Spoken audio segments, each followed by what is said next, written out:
बुद्धि ज्ञान असमोह दम सत्य शम क्षमा सुख दुख नाशोत्पत्ति जो जाने वह भया अभय। वेदांत का वही एक सूत्र है कि नानत्व से व्यवहार करें और दृष्टि एक पर रखें। छोटा सा सूत्र कहा गया इस संदर्भ में, दृष्टि ज्ञानमयी कृत्वा पश्येत आत्मवत् जगत, कि अपनी दृष्टि को इतना ज्ञानमय बना लो कि आपको बाह्य आँखों से भले ही ये जगत दिख रहा हो, पर आपके निश्चय में यही हो कि ये जगत जो है ये भ्रम रूप है, परछाई प्रतीति मात्र, प्रतिबिंब मात्र है, पर इसका आधार कुछ और है। परंतु दृष्टि ब्रह्ममयी जब होगी तभी ऐसा दिखेगा ना। यदि दृष्टि में भ्रम होगा तो जैसा है हमें वैसा दिखाई नहीं देगा। एकत्व होते हुए भी हमें नानत्व दिखाई देगा। कैसे? जैसे जब आँखों में मोतियाबिंद आ जाता है तो एक चंद्रमा के कई कई चंद्रमा दिखाई देते हैं। अब सामने वाला कहता है कि चंद्रमा एक है, वो कहता है मैं मानता हूँ चंद्रमा एक है, पर मैं क्या करूँ, मुझे तो ये कई टुकड़ों में बटा हुआ दिखाई दे रहा है। तो फिर क्या कहा जाता है, डॉक्टर को दिखा लो और ऑपरेशन करा लो, लगता है आँख में मोतियाबिंद आ गया है। यही बात तुलसीदास जी ने कहा कि नेड़े है सूझे नहीं लानत ऐसी जिंद, तुलसी इस संसार को भयो मोतियो बिंद। वो निकट से निकट है, दूर से दूर है, तद दूरम तद अंतिकम। हर रूप में है पर फिर भी दिखाई क्यों नहीं दे रहा कि तुलसी इस संसार को भयो मोतियो बिंद। कि जिस प्रकार बाह्य आँखों में मोतियाबिंद आने से एक का अनेक दिखाई देता है, यही कारण है भगवान जान रहे हैं कि बार बार इन्हें यही बात कही जा रही है कि विभूतियों में तुम मुझ एक परमात्मा को देखो। तो भगवान भी जान रहे हैं कि इन्हें दिखाई क्यों नहीं दे रहा। आइए फिर वो हमें पिछली क्लास की तरफ ले जा रहे हैं। क्यों दिखाई नहीं दे रहा? वो कहते हैं बुद्धि में आवरण दोष है, शरीर में मल दोष है और मन में विक्षेप है। इसी कारण जैसा है वैसा इन्हें समझाने के बाद भी दिखाई नहीं दे रहा। तो इस श्लोक में भगवान हमें यही समझा रहे हैं कि यदि आप इस अनेकत्व से, इन द्वंद्वों से ऊपर उठना चाहते हो तो अपनी इस दृष्टि को ज्ञान दृष्टि से बोधमय ज्ञानमय बनाना ही पड़ेगा। इसके लिए तीनों में सुधार की जरूरत है, क्योंकि तीनों में जब तक संतुलन नहीं होगा, मन विपरीत दिशा में जाएगा। जिधर मन जाएगा वो अपने साथ खींचकर इंद्रियों को भी ले जाएगा, और जब मन और इंद्रियां एक दिशा में जाएंगी तो बुद्धि को भी स्वतः उधर जाना पड़ेगा। तभी गीता में कहा, स्वैरगामी इंद्रियों का साथी मन जहाँ हुआ, नाव तूफान में घूमे, वैसे ही बुद्धि को हरे। तो आइए एक बार फिर भगवान हमें पिछले प्रसंग की ओर अभ्यास के लिए ले जा रहे हैं। जैसे छोटी कक्षाओं में पहले जोड़ के सवाल सिखाए जाते हैं, वो सारा जो चैप्टर होता है उसमें जोड़ के ही सवाल होते हैं। फिर वो आगे घटा के समझाते हैं, फिर भाग और गुणा के समझाते हैं। जब ये चैप्टर पूरे हो जाते हैं, फिर बाद में वो एक चैप्टर में सभी तरह के 2-2, 4-4 सवाल हल करने के लिए देते हैं, जिससे इनकी प्रैक्टिस हो जाए। आज फिर हमें भगवान ले जाना चाह रहे हैं पिछले अभ्यास की तरफ, कि तुम्हें कभी भी एकता का दृढ़ निश्चय नहीं हो पाएगा जब तक मन विपरीत दिशा में जाएगा। हम देख रहे हैं जाना कहाँ है, मंजिल कहाँ है, और ये जा कहाँ रहा है। विपरीत दिशा में इसकी प्रवृत्ति और गति है। केवल आप ही नहीं, अपने अंडर में रहने वाली इन इंद्रियों को भी अपने साथ भगाए ले जाता है। और फिर जब दो का जहाँ बल होता है तो बुद्धि बिचारी फिर स्वतः है, क्योंकि सतोगुणी है। सतोगुणी व्यक्ति वैसे ही जो है शांत और दूसरों के अनुसार चलने वाला होता है, तो बेचारी बुद्धि भी उधर चल पड़ती है। तो देखिए, श्लोक 3 पार्ट में बटा है। पहला है बुद्धि, ज्ञान। उधर उन्होंने कहा कि दम, सत्य, क्षम, क्षमा। वो सत्य शब्द ज्ञान के साथ, बुद्धि के साथ आएगा।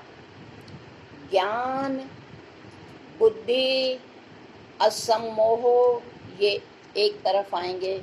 फिर आएगा दमन, फिर आया शमन, और बाद में आया कि जब इंद्रियों पर दमन हो जाएगा, इंद्रियों का, मन का शमन हो जाएगा, तभी, और बुद्धि में सत्य सनातन धर्म का ज्ञान हो जाएगा, तब उसका परिणाम होगा असम्मोह, नाशोत्पत्ति, भयाभय, सुख दुख, यानी इन द्वंद्वों से ये परे हो सकेगा।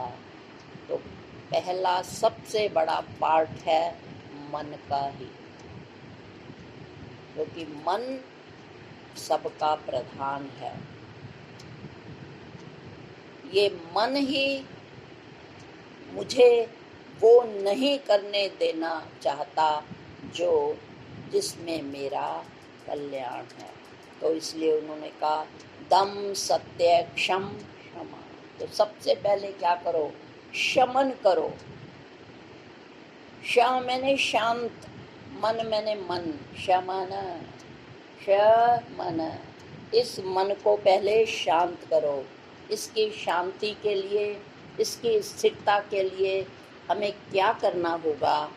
तो वो भी हमें शास्त्रों ने बताया कि जप, तप, नाम उच्चारण और भजन, ध्यान, स्वाध्याय, इन सब के द्वारा इस मन में ठहराव आएगा।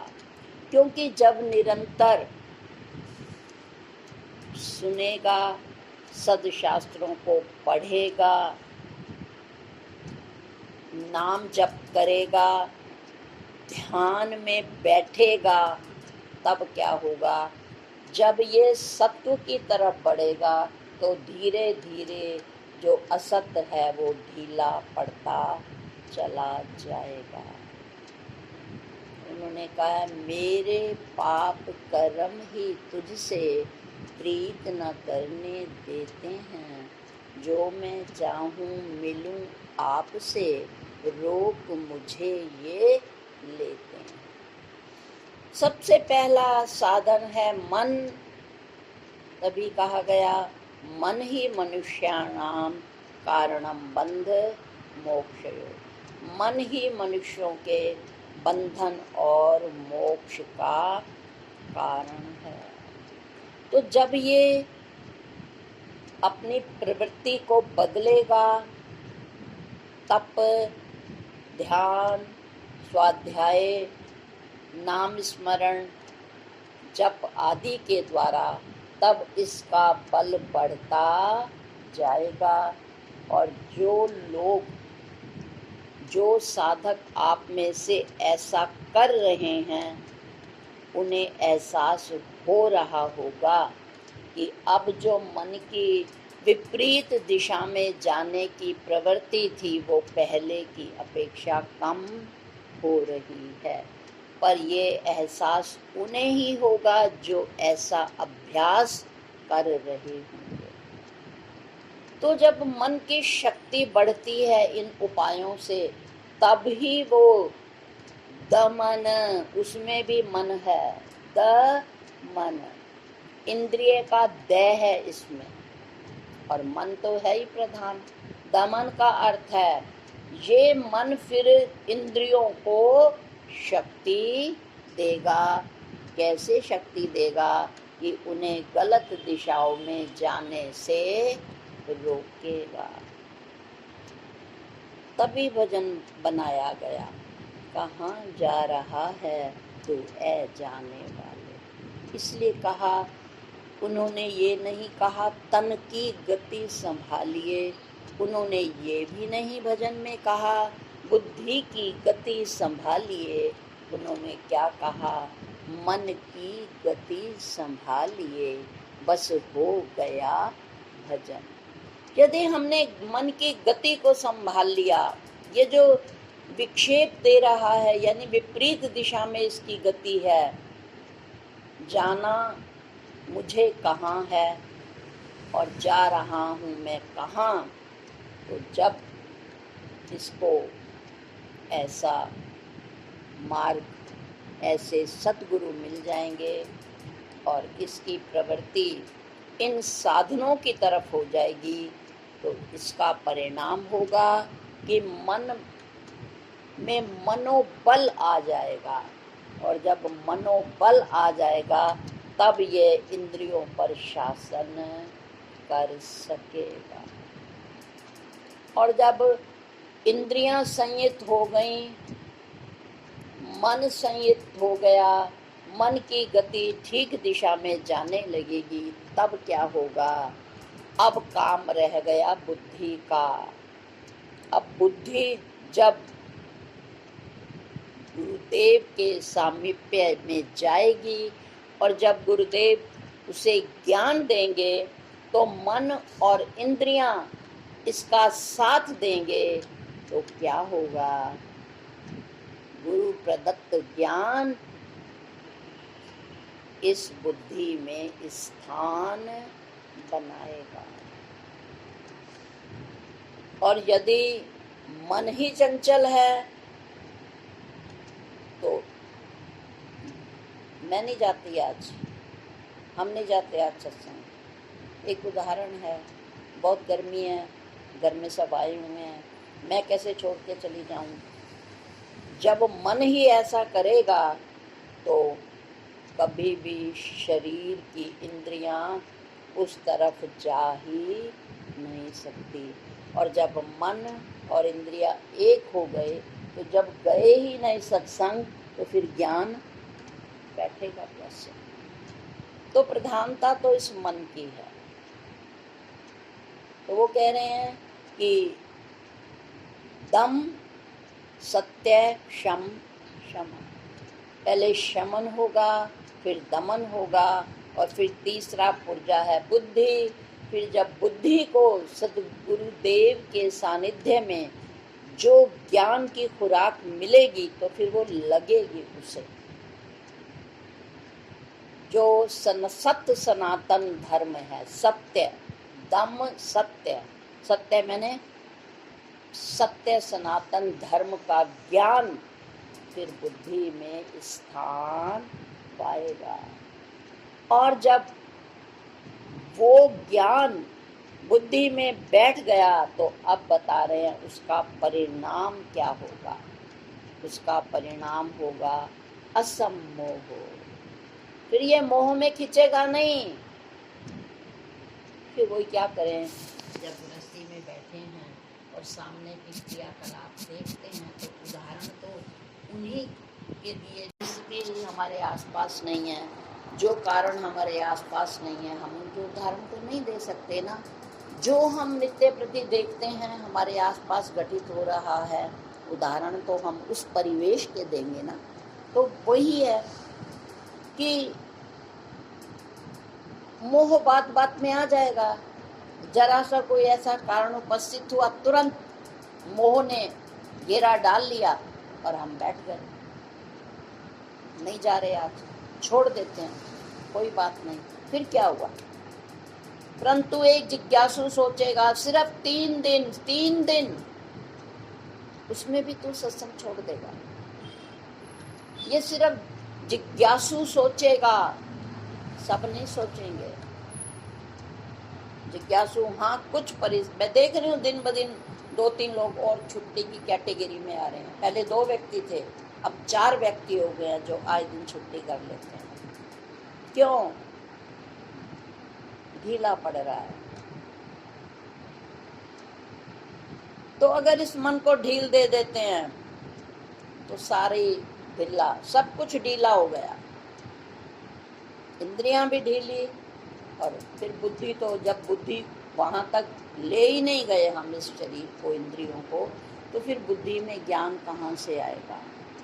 तो कहते हैं जब परिपक्व बुद्धि हो जाती है, असम्मोह, तब मोह कोई परिस्थिति मोहात्मक इसको खींच नहीं सकती। कैसे? हमें पता है गुरु नानक देव जी भ्रमण करते रहते थे। एक बार भ्रमण करते करते वो अपने गांव में आए, कुछ दिन वो रहे। उनके 2 पुत्र थे, उनकी पत्नी सुलक्षणा उनका पालन पोषण करती थी। तो एक दिन उन्होंने बात बात में कहा कि भाई आप तो स्वामी चले जाते हो, अब ये बच्चे जवान हो रहे हैं, अब ये मुझसे संभलते नहीं, मेरा कहना नहीं मानते, अब बताइए, ये आपको कई बार याद भी करते हैं, कई बार परेशान भी होते हैं, बताइए मैं ऐसे क्या करूं? तो जानते हैं उन्होंने क्या उत्तर दिया? उन्होंने कहा सुलक्षणा,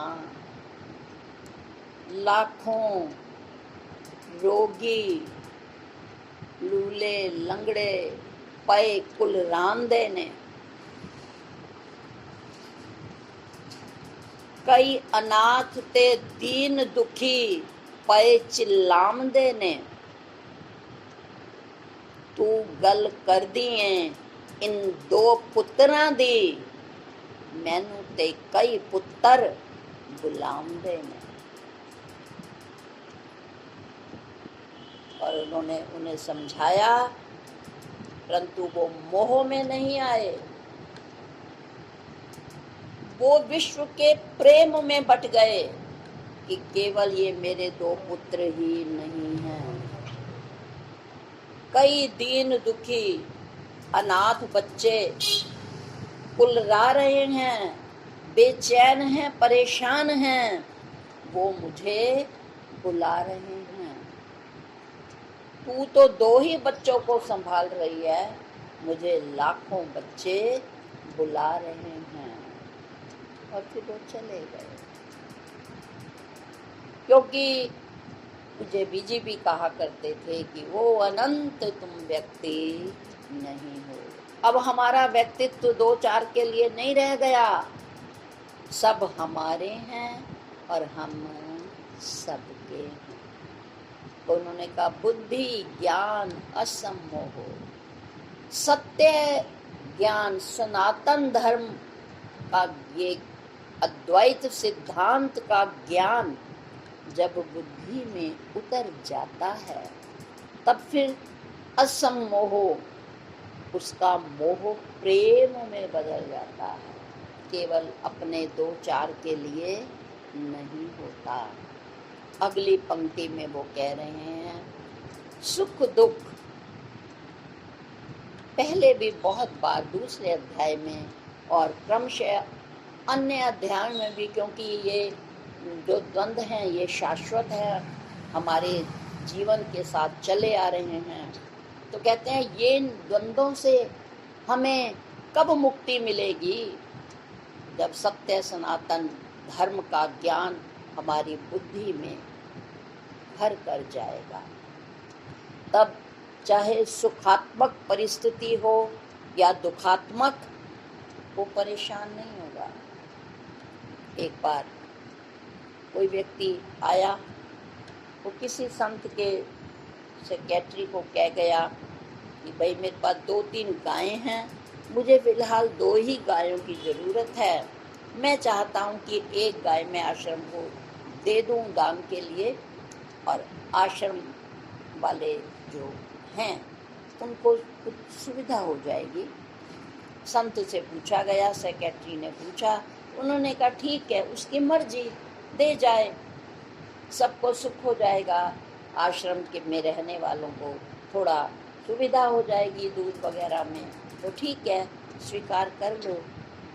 स्वीकार कर लिया गया। कुछ समय बीता, अचानक कोई ऐसी घटना घटी कि एक गाय को उन्होंने बेटी के दहेज में दे दिया, बाकी एक गाय थी वो आकस्मिक रूप से उसका निधन हो गया। अब उनको लगा कि वो ये मोह आ गया ना कि बेटी से तो मांग नहीं सकते, वो बेटी है और ससुराल वाले हैं, संत की कोई बात नहीं, संतों को तो लोग वैसे ही कुछ नहीं समझते, वो तो दयालु हैं, छोड़ दो उन्हें। तो चले गए। सेक्रेटरी से हाथ जोड़कर कहा शर्म तो बहुत आ रही है, पर क्या करूं, हमारे घर की कुछ व्यवस्था ही ऐसी है कि बिना गायों के काम नहीं चलता, और मेरे पास अब इतना है भी नहीं कि मैं हजारों की गाय खरीद सकूं, इसलिए अगर आज्ञा दे तो मैं अपनी गाय को ले जाऊं। प्रस्ताव आगे भेजा गया। संत ने उसी सहजता में कहा कोई बात नहीं, उसकी चीज़ है, अगर वो लेने आया है तो ठीक है, उसको वापस दे दो, हमारा कैसा आग्रह भाई। वो गाय वापस चली गई। संत ने कहा ठीक है, इतना काम बढ़ गया था आश्रम वालों का, गोबर को भी पाथना पड़ता था, साफ सफाई भी करनी पड़ती थी, उनके लिए घास आदि की व्यवस्था करनी पड़ती थी, कोई बात नहीं, झंझटों से मुक्ति मिली। राजी हैं हम उसी में जिसमें तेरी रजा है, और यूं भी वाह वाह है और यूं भी वाह वाह है। सुख दुख समो कृत्वा लाभा लाभो जया जय। तो जब बुद्धि में ज्ञान बैठ जाता है तो सुख दुख एक सा ही माने वो धीर अर्जुन। अब आइए, बात है नाश और उत्पत्ति की। तो उसमें भी है कि कोई चीज़ मिल जाए, अचानक उत्पन्न हो जाए, मिल जाए कहीं से, तो भी स्थिर बुद्धि वाला कोई सुख नहीं मानता, और अगर उसका नाश हो जाए वो तब भी सुख नहीं मानता, यानी द्वंद्वों से परे हो गया।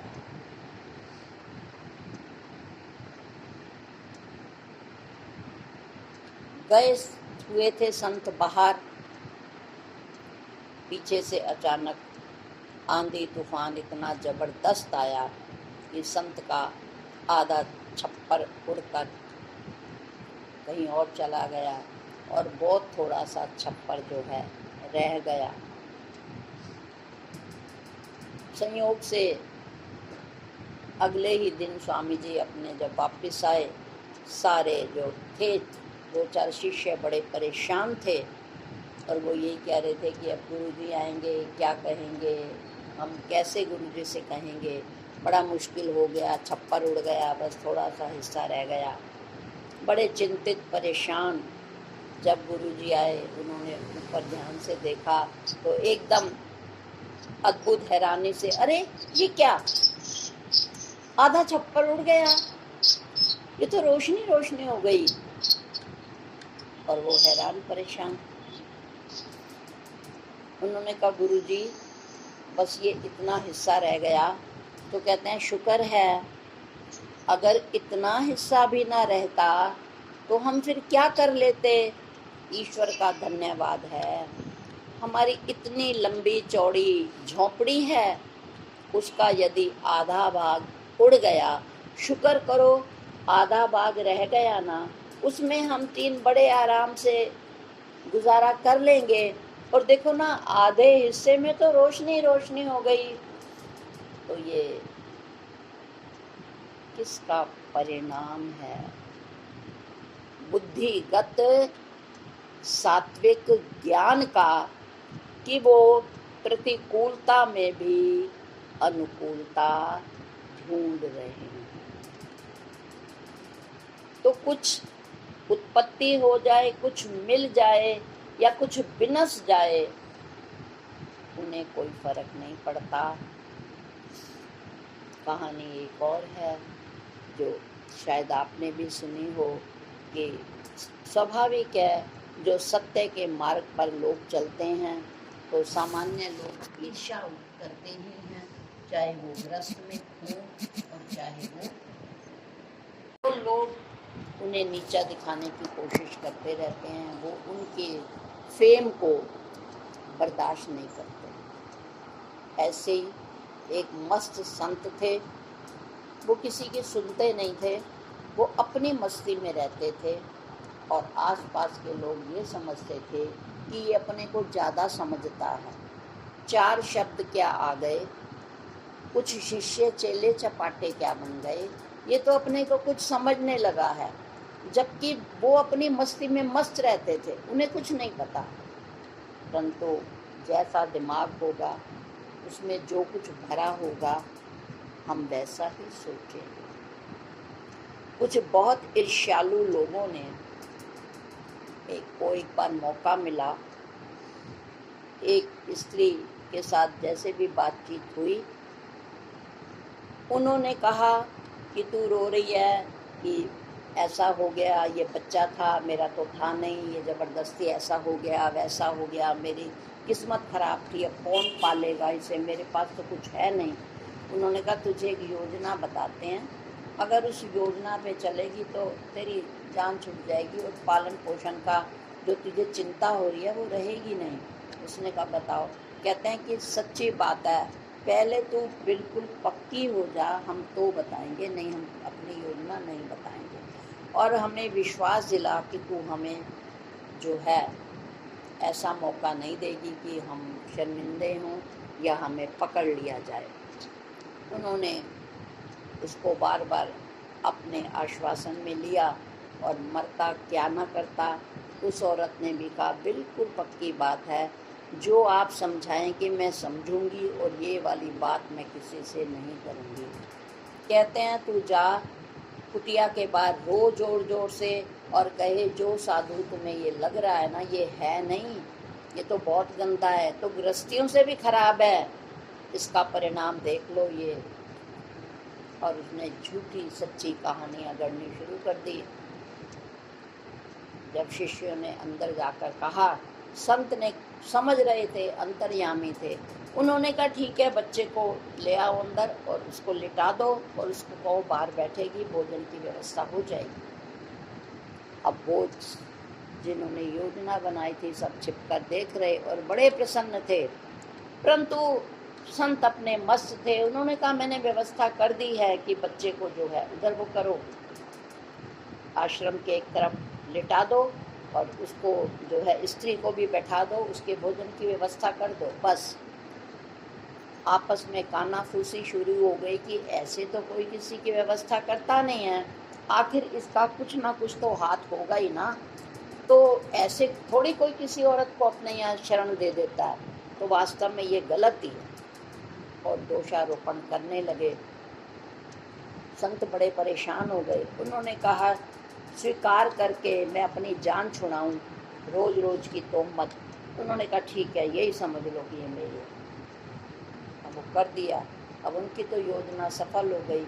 पर अगर हम किसी सत्पुरुष के साथ ऐसा करते हैं तो कोई माफ़ कर दे, पर प्रकृति कभी उसे माफ़ कर ही नहीं सकती। ये समय समय पर होने वाली घटनाएं और चरित्र हमने अनेकानेक बार सुने हैं कि प्रकृति देर सवेर उन्हें दंड अवश्य देती है और जो रहस्य है उससे पर्दा अवश्य उठाती है। समय गुजरता रहा। कोई ऐसा उस स्त्री के अंदर से आया कि देखो मैंने इनके ऊपर आरोप भी लगाया, इसके बाद इस संत ने ना तो प्रतिवाद करने की कोशिश की और ना ही मुझे कुछ बुरा भला कहा, अपितु मेरे बच्चे को भी संरक्षण दिया और मुझे भी, मेरे भी खाने पीने की व्यवस्था की। अरे मैंने दूसरों के कहने में इतना बड़ा गलत कदम क्यों उठा लिया? क्योंकि सत्य जब होता है ना, वो यदि हम असत्य बोलते हैं किसी सत्यवादी, ठीक रास्ते पर चलने वाले व्यक्ति पे, तो देर सवेर उसकी अंतरात्मा उसे झकोरती है। तो झुनकोरा और वो एक दिन प्रातःकाल उसने पक्का निश्चय किया और संतों के चरण में गिर पड़ी, चरणों में, और कहा कि मैंने बहुत गलत किया, उन लोगों के कहने में मैंने ऐसा कह दिया। ये बात ज़रूर है कि मैं मजबूर थी, मेरे पास कोई और रास्ता नहीं था, पर उन्होंने जो मुझे गलत शिक्षा दी, मुझे उसमें सहभागी नहीं होना चाहिए था। मैं बार बार संत जी से क्षमा मांगती हूँ, मेरे से बहुत बड़ा अपराध हुआ है। और संत ने उसी मुस्कुराहट के साथ कहा कि यूं भी वाह वाह है और यूं भी वाह वाह, क्योंकि मैं दुख सुख लाभ हानि निंदा स्तुति सभी स्थितियों से हम संत परे होते हैं, क्योंकि हमारी बुद्धि में सत्य और सात्विक ज्ञान इतना अंदर तक प्रविष्ट होता है कि बाहर के ये द्वंद्व हमें प्रभावित भी नहीं करते। और लास्ट में है भय कि हम हर समय मिले हुए सुखों, परिस्थिति, व्यक्ति, घटनाओं आदि को देखकर हर समय एक अज्ञात भय सा हमें लगता है। अरे कई बार बहुत व्यक्ति कहते हैं पता नहीं, मुझे अचानक डर लगता है मेरे साथ ऐसा ना हो जाए, मेरे हस्बैंड के साथ ऐसा ना हो जाए, मेरे बच्चे ठीक ठाक रहें, उनके साथ कोई घटना ना घटित हो जाए। अननेसेसरी हम लोग अनागत दुख से परेशान हो जाते हैं। जो है वो बना रहे, ये छिन ना जाए मेरे से, ये धन जो है हमारा इसी तरह अक्षुण्ण रहे। क्यों? क्योंकि हम वास्तविक सत्य को पहचानते ही नहीं। और सबसे बड़ा भय हमें क्या होता है? मृत्यु का भय। संसार में सबसे बड़ा भय है मृत्यु का भय। जब किसी की आसपास मृत्यु देखते हैं, लगता क्षणिक है भय, पर रोज दिन का है। वो गुजर गया, 2-3 दिन चित्त ठीक रहा, फिर कोई और गुजर गया, फिर थोड़े दिन बाद फिर कुछ और घटना घटित हो गई। हर समय हम भयभीत रहते हैं, परंतु जब पता लग जाता है कि मृत्यु इस शरीर की होती है, मेरी नहीं,